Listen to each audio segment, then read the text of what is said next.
English naman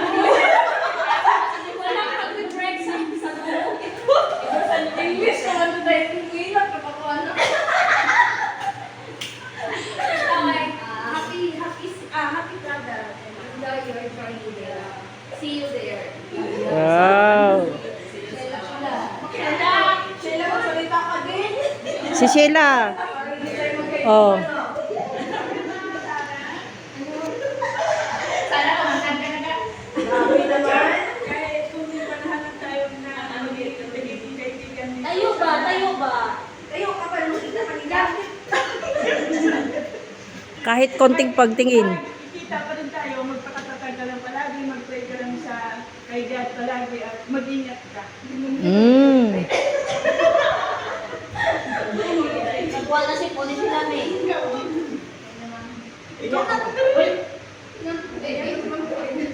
Si Ate Tere. Nasaan si Ate Tere? Sige na, Ate Tere.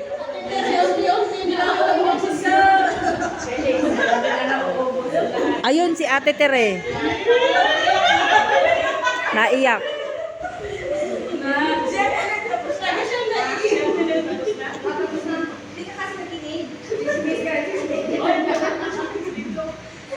Hindi nyo ba napapansin yung departure natin? Ang ganda-ganda niya ngayon.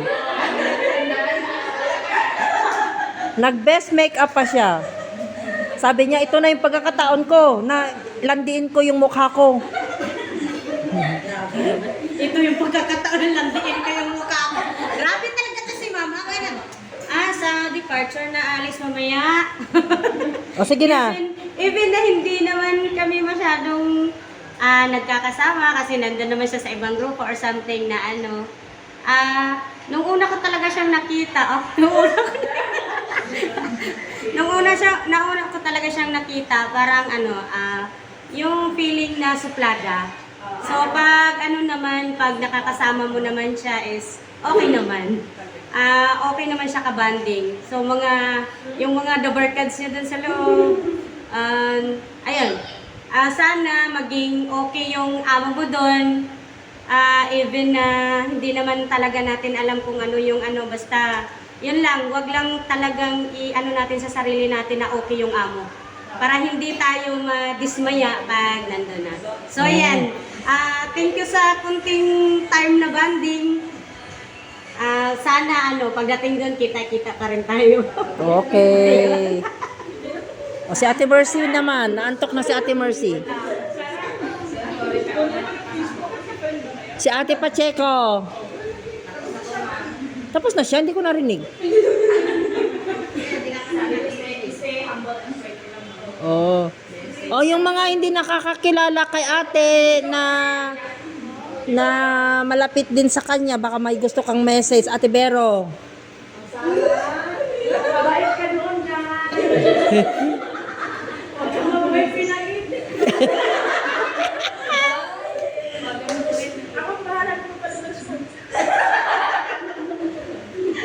Oh, si Ate Rolyn, baka may sasabihin ka doon sa departure po. Sarah, thank you. Alam ko, kung tinasama natin, at alam ko rin na dalang araw, susunod kami, magkita-kita tayo ulit doon. At alam ko, mga palagi kita pinagkamalala si Jessa. Ikaw si Sarah J, siya si Jessa. Now si Jessa na talaga siya, at ikaw na si Sarah J. At salamat sa brush na pinagmana mo.